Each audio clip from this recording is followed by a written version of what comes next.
Le poulet frit, c'est un des plats que j'aime le plus manger et que j'adore faire. Et il y a plein de façons de le préparer et quand on a compris les principes de la friture et de la panure, on peut vraiment s'amuser à créer plein de recettes de poulet frit. Aujourd'hui, on va donc voir pourquoi c'est si bien de plonger des aliments dans une huile très chaude et comment bien les paner avant de faire ça. Je vais ensuite vous partager mes recettes de poulet frit préférées. Une classique, une d'inspiration asiatique et une plutôt américaine. C'est parti. D'abord, la friture, c'est quoi? C'est une façon de cuire un aliment assez rapidement et qui permet d'obtenir une croûte sèche à la surface de l'aliment, qui lui reste juteux à l'intérieur. Pour ça, on a besoin d'une température assez élevée et en contact direct de l'aliment. C'est pour ça qu'on le plonge dans un bain d'huile ou de matière grasse chaude, pour que la chaleur elle soit répartie sur toute la surface de l'aliment. Et si on utilise de l'huile ou de la matière grasse, c'est que celle-ci supporte de plus grosses montées en température que l'eau, qui elle s'évapore à 100 degrés Celsius. Car pour former une croûte autour de l'aliment qu'on frit, on veut en fait assécher sa surface très rapidement. En fait, on vaporise l'eau qui est contenue d'abord à la surface de l'aliment, ce qui assèche l'extérieur de l'aliment et forme une croûte sèche. Et c'est cette eau vaporisée qui forme des bulles quand on frit un aliment. Et c'est aussi pour ça qu'il ne faut pas frire des aliments trop humides sans panure, ou pire, mettre un glaçon dans une friteuse.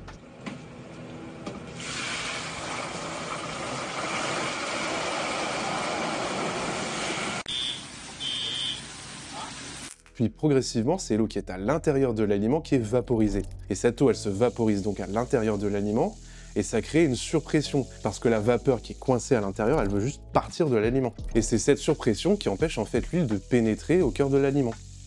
Donc l'huile, elle sert avant tout de vecteur de grande chaleur pour la cuisson. Et la friture d'aliments telle quelle, ça marche pour des viandes qui n'ont pas besoin d'une grosse cuisson. Par exemple pour les crevettes, ou le bœuf par exemple comme dans la fondue bourguignonne. Et ça marche aussi quand on veut complètement dessécher un aliment et le rendre ultra crispy. On peut faire ça par exemple pour faire des oignons frits très croustillants. La seule condition, c'est de bien maîtriser la température pour pas que les oignons soient complètement noircis, tout en étant très desséchés et donc croustillants. Mais si on fait ça avec du poulet, on aura soit un poulet pas cuit à cœur, soit un poulet complètement sec. Par contre, c'est très efficace avec les pommes de terre, parce que l'amidon qui est dans la patate forme une croûte en surface de la frite en se desséchant. Et c'est là qu'intervient la panure, on va s'en servir pour faire une croûte. La panure, elle permet de former une croûte qui sert de bouclier thermique à la viande de poulet. La panure va absorber la chaleur et empêcher celle-ci de pénétrer trop vite et trop fort à l'intérieur du poulet. Pour faire la panure, il faut donc utiliser un aliment qui peut très vite se dessécher et devenir croustillant. On peut utiliser par exemple de la farine, de la chapelure, des cornflakes ou de l'amidon de maïs et de pommes de terre.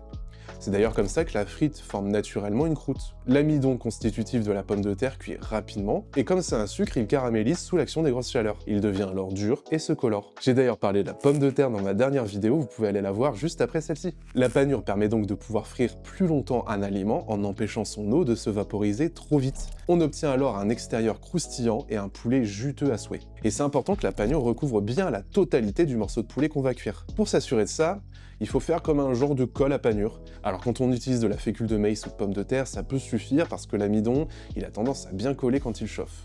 Et c'est comme ça qu'on fait le poulet frit coréen ou le poulet karaage japonais. Et sinon, on peut utiliser un aliment qui fera office de colle.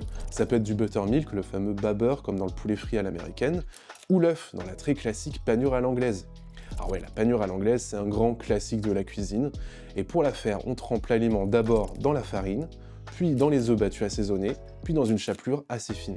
Donc une fois qu'on a bien pané nos poulets, on peut les frire. Et là, il y a plusieurs questions qui peuvent se poser. Avec quelle huile on frit? Quelle quantité d'huile utiliser? À quelle température on peut monter? Et en fait, toutes ces questions, elles sont liées. On l'a vu, pour frire, on doit atteindre des températures assez élevées. Et les différents types d'huile ont toutes un point de fumée différent. Alors, le point de fumée, c'est quoi? C'est la température à laquelle l'huile, elle commence à brûler et à émettre donc des fumées. Donc le point de fumée, le point de température à partir de laquelle l'huile fume.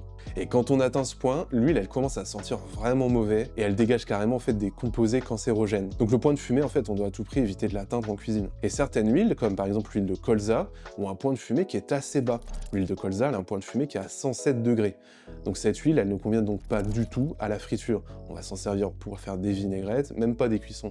D'autres huiles, au contraire, elles ont des points de fumée qui sont très élevés, au-delà de 200 degrés, comme l'huile d'arachide ou l'huile de tournesol.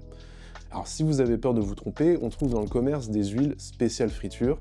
En général, elles sont composées d'huile de tournesol, d'huile d'arachide ou d'huile de pépins de raisin aussi. Alors d'ailleurs, quand on parle de friture, on pense surtout à de l'huile, mais on peut frire avec d'autres types de graisses qui ont un point de fusion très élevé. C'est le cas par exemple de la graisse de bœuf ou de la graisse de canard. Et c'est comme ça d'ailleurs qu'on fait traditionnellement les frites, respectivement en Belgique et dans le sud-ouest de la France. Et le must, c'est le beurre clarifié. Lui, il a un point de fumée qui est hyper élevé, il atteint 250 degrés. Par contre, le beurre clarifié, c'est un peu fastidieux à faire, et c'est pour ça qu'à la maison, on se rabat plus facilement sur l'huile. Et si vous voulez quand même savoir comment on peut faire du beurre clarifié et l'utiliser pour faire une sauce béarnaise, j'ai fait une vidéo à ce sujet. Alors, une fois qu'on a choisi notre huile, il faut savoir combien on utilise. Et en fait, il faut en utiliser plutôt beaucoup pour frire. Et il faut pas frire trop de morceaux d'un coup. Parce que si on met trop de morceaux de poulet ou d'autres trucs à frire dans l'huile, ça va diminuer la température de l'huile et on n'aura plus assez de chaleur pour former la belle croûte. Et c'est quelque chose qu'on veut pas trop. Donc pour compenser ça, on met pas trop d'aliments d'un coup et on évite aussi de mettre des aliments très froids dans l'huile. Et on conseille donc 8 volumes d'huile pour 1 volume d'aliments. Enfin, pour la température, ça dépend de la taille des morceaux qu'on veut faire frire. Et c'est aussi lié au temps de cuisson, comme dans toutes les cuissons en fait. Un aliment, plus il est petit, plus il va cuire vite. Et plus on chauffe un aliment, plus il va cuire vite aussi. Pour résumer, plus on a des petits morceaux, plus on va frire rapidement et à des hautes températures. Et inversement, on va frire les gros morceaux à une plus faible température pendant plus de temps, pour qu'ils aient le temps de cuire sans brûler en fait. En fait, il faut trouver un genre d'équilibre pour cuire à l'intérieur à cœur sans brûler la croûte. Pour le poulet, je vous conseille de cuire à 180 degrés Celsius pendant 5 à 8 minutes pour des morceaux coupés, on le verra tout à l'heure dans la recette. Et 10 à 12 minutes à 160-170 degrés Celsius pour des cuisses entières par exemple. En parlant de poulet, qu'est-ce qu'on peut faire dans le poulet? En fait, on peut frire beaucoup de morceaux différents du poulet. On peut frire soit des morceaux entiers comme les ailes, les cuisses ou les quarts de poulet entiers, mais on peut aussi prendre les filets, donc les blancs de poulet qu'on peut couper en petits morceaux ou en plus longs morceaux pour faire par exemple des tenders. Mais moi, ce que je préfère, c'est prendre des hauts de cuisse pour faire des petits morceaux. Alors le haut de cuisse, c'est la partie qui est au-dessus du pilon de la cuisse, et c'est un morceau qui est assez tendre, qui est très juteux, et ça donne un poulet frit qui est beaucoup plus savoureux, tendre et juteux que les filets par exemple. Alors une fois qu'on a frit notre poulet, il y a une dernière étape importante à respecter pour pas gâcher tout le travail qu'on a fait. Parce qu'après avoir préparé notre morceau de poulet, fait la panure, qui est quand même quelque chose de fastidieux, et frit, il faudrait pas tout gâcher en rendant un poulet imbibé d'huile et tout gras. C'est tout l'opposé de ce qu'on voudrait. Parce que oui, on l'a vu, quand on frit, il y a une forte surpression à l'intérieur de l'aliment, et ça empêche l'huile d'y pénétrer. Et donc quand on retire le poulet de l'huile, il est directement à température ambiante, et du coup, il refroidit. Ce qui fait que la vapeur d'eau à l'intérieur retombe en température, et avec ça, la pression aussi. Et quand la pression diminue, ça permet à l'huile qui était en surface de l'aliment de pénétrer dans l'aliment. Et c'est plutôt quelque chose qu'on veut éviter parce que ça fait perdre tout le croustillant de la panure. C'est pour ça qu'il faut bien égoutter le poulet et tous les aliments frits et panés directement en le sortant de la friteuse, le poser très vite sur du papier absorbant et l'en retirer une fois que l'huile est absorbée. Parce que oui, si on laisse le poulet sur le papier absorbant qui est plein d'huile, en fait, il va juste s'imbiber d'huile encore plus. Et voilà, on a revu les bases pour réussir du poulet frit à la maison. Alors maintenant, on va voir comment appliquer tout ça avec 3 recettes assez différentes, mais qui sont quand même toutes de poulet frit, et ces 3 recettes qui utilisent différentes panures et différents assaisonnements. Bah oui, parce que la cuisine, c'est de la technique, là on a vu comment bien paner et bien frire, mais il faut aussi savoir s'amuser, expérimenter différents goûts, ou juste utiliser les goûts qu'on aime. On va donc commencer par une première recette, c'est un poulet frit assez classique. Pour ça, il nous faut du poulet, alors soit des blancs, soit des hauts de cuisse. Moi, je prends maintenant toujours des hauts de cuisse parce que je trouve que c'est vraiment meilleur et je trouve facilement au marché du haut de cuisse déjà désossé. Et si jamais, c'est pas si compliqué de désosser un haut de cuisse. Il faut aussi de la farine, des œufs, de la chapelure. On peut d'ailleurs faire sa chapelure maison en broyant finement du pain rassis. Enfin, il faudra les épices de votre choix. Ici, j'ai pris du paprika fumé, du piment de la Jamaïque moulu et de la marjolaine séchée. On commence par couper des morceaux de poulet assez petits et surtout de taille homogène. Ça va nous permettre d'avoir le même temps de cuisson. On réserve et on prépare la panure à l'anglaise. Alors dans 3 récipients, on met de la farine, de l'œuf battu qu'on assaisonne avec le sel et nos épices en poudre, et enfin on mélange la chapelure et la marjolaine dans le dernier récipient. On va ensuite paner notre poulet. Pour ça, on trempe chaque morceau d'abord dans la farine, puis dans l'œuf, et enfin dans la chapelure. Alors il faut s'assurer que chaque morceau soit bien pané. Si on a un doute, on peut recommencer la procédure pour paner 2 fois. Et ça vaudra pour toutes les recettes que je vais vous montrer. On passe ensuite à la friture. On fait chauffer notre huile, ici j'ai pris de l'huile d'arachide, et on la chauffe assez fort, donc entre 180 et 200 degrés.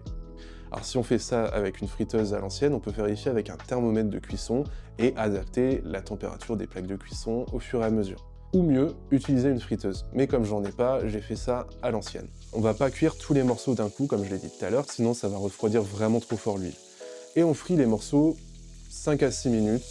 Et si on veut vérifier, on coupe un morceau pour tester, on se base sur la couleur de la panure aussi, et ça peut nous donner une indication pour les prochaines fournées de friture.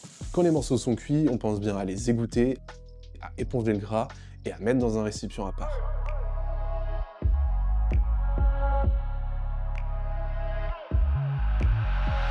Alors c'est un poulet qui est super bon comme ça, le piment de la Jamaïque qui ramène un goût très complexe et chaud de mélange d'épices comme la cannelle, la coriandre, le clou de girofle. Et c'est un poulet qui passe très bien comme ça, ou avec une petite sauce piquante, ou même dans un burger avec quelques pickles et une colso. On passe ensuite à une recette qui est un peu plus complexe, mais bien plus savoureuse. Alors c'est un poulet frit d'inspiration asiatique, avec une marinade à l'ail, au gingembre et à la sauce soja, et une panure panko. Pour ça, il nous faudra du poulet, pareil, le morceau qu'on préfère entre le blanc et le haut de cuisse. Moi, c'est comme d'hab, je prends du haut de cuisse. Il faut aussi des œufs battus et de la chapelure panko. Alors c'est une chapelure d'origine japonaise qui est très croustillante, et on en trouve en épicerie asiatique ou dans les rayons produits du monde en supermarché. Il nous faudra aussi quelques gousses d'ail, du gingembre frais et de la sauce soja. On va commencer par couper notre poulet en petits morceaux, comme tout à l'heure, des morceaux de taille homogène. On épluche ensuite nos gousses d'ail et notre gingembre. On fait ensuite une marinade en mettant de la sauce soja dans un bol et on y presse l'ail et le gingembre. On fait ça un peu à vue de nez, c'est une marinade, ça va pas mariner très longtemps, on peut y aller quand même plutôt franco sur le goût. On mélange bien et on y met nos morceaux de poulet et on laisse mariner au frais pendant 30 minutes. En attendant, on peut préparer notre panure. On bat des œufs dans un récipient, il n'y a pas besoin trop de les assaisonner parce que la marinade, elle contient de la sauce soja qui est en fait un sel naturel, et l'ail et le gingembre qui sont très forts aussi. Et on verse la panko dans un autre récipient. Une fois que notre poulet a mariné, on le panne. Pour ça, on le trempe d'abord dans l'œuf, puis dans la panko, et pareil, là je l'ai pané 2 fois parce que j'étais pas sûr que ce soit bien pané.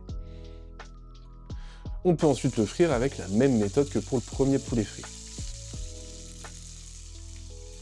Et pareil, on pense bien à égoutter et éponger le gras de notre poulet parce que l'intérêt de la panko, c'est qu'elle est vraiment très croustillante et en même temps aérienne, et ce serait dommage qu'elle s'imbibe d'huile.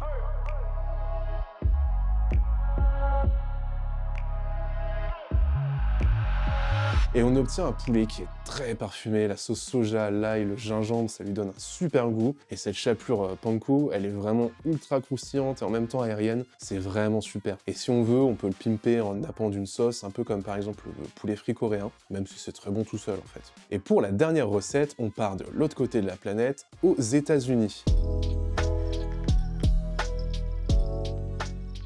Là, j'ai voulu faire un poulet frit d'inspiration américaine, plutôt soul food du sud des États-Unis. Et pour ça, on va prendre des morceaux entiers de poulet qu'on va faire mariner dans du bas beurre et paner à la fécule de maïs, avec un mélange d'épices plutôt d'inspiration Tex-Mex. Pour ça, il nous faudra des morceaux de poulet ou un poulet entier si vous êtes motivé. Alors ici, j'ai pris une cuisse entière qu'on coupera en deux, et au marché, j'ai trouvé des petits pilons. Je me suis dit que j'allais essayer, et spoiler, c'était très bon. On les cuira séparément, bien sûr, pour que la cuisson soit homogène, parce que les pilons sont bien plus petits que les cuisses.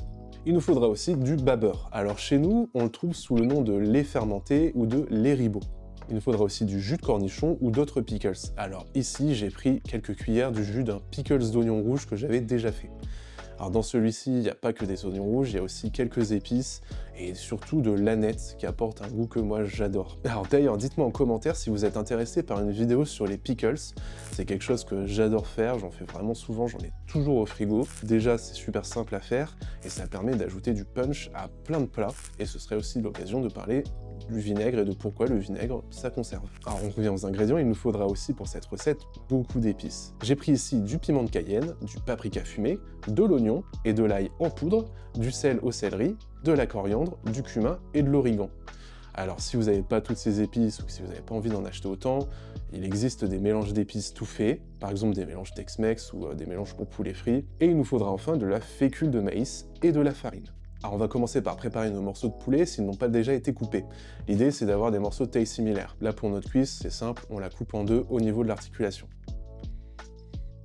On va ensuite mettre du babber dans un saladier, qu'on sale légèrement, et mettre quelques cuillères de jus de pickles. Alors je pense qu'on peut y aller franco, parce que quand j'ai fait la recette, j'en ai pas mis tant que ça, et ça se sentait très légèrement, donc je pense qu'on peut y aller. Et on mélange tout ça. On ajoute nos morceaux de poulet et on mélange bien. On couvre d'un film plastique et on fait mariner au frais pendant au moins 4 heures, mais c'est possible de le faire pendant toute une nuit. Alors le babber, qui est un lait assez acide, il va permettre d'attendrir notre poulet grâce à son acidité, mais aussi son calcium qui dénature les protéines de la viande et la rend donc plus tendre. Et le jus de pickles, lui, il apporte plein de saveurs et d'acidité. Une fois que le poulet a mariné, dans une grosse assiette creuse ou un saladier, on fait un mélange moitié-moitié de farine et de fécule de maïs, et on y rajoute nos épices, et on mélange bien. Et alors là, on va paner nos morceaux de poulet. En plus d'avoir attendri la viande, le babber c'est génial parce qu'il sert de colle à notre panure. Vous allez voir, ça va coller très efficacement et très rapidement. Donc voilà, on a pané nos poulets, on peut passer à la friture. Là, il va falloir adapter la température entre nos différents morceaux. On peut frire d'abord les plus gros morceaux de poulet dans l'huile à 160-170 degrés Celsius pendant 10 à 12 minutes. Et ensuite, pour les petits morceaux de poulet, les pilons, ou les ailes aussi, ça marcherait très bien avec des ailes de poulet d'ailleurs, on peut le faire à 180 degrés pendant 5 à 7 minutes.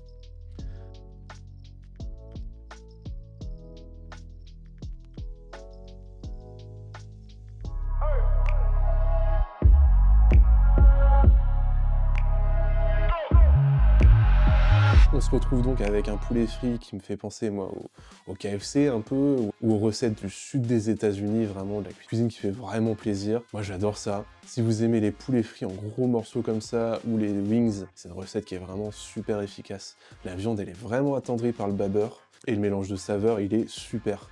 Moi j'aime vraiment bien, ça passe très bien avec par exemple une sauce ranch, un peu acide, ou une sauce piquante si on veut ajouter encore plus de piquant. Vous savez maintenant comment marche la friture et on a appliqué ça au poulet frit. Mais ça peut marcher aussi avec les pommes de terre et le poisson par exemple pour faire des fish and chips par exemple. C'est sûr que ça prend plus de temps que d'aller commander son poulet chez KFC, mais c'est vraiment meilleur et on peut adapter les recettes à notre goût. Merci d'avoir suivi cette vidéo, n'hésitez pas à vous abonner, à mettre un pouce et à cliquer sur la cloche pour ne pas manquer les prochains épisodes. Vous pouvez me dire aussi ce que vous avez pensé de cette vidéo en commentaire et même me suggérer d'autres sujets par exemple. J'essaye d'améliorer ce format en mélangeant les explications techniques avant les recettes. J'espère que ça vous plaira. Et n'hésitez pas à me dire si vous voulez que je parle d'un autre sujet précis pour une prochaine vidéo. Et en attendant, je vous dis à bientôt sur les sciences des saveurs.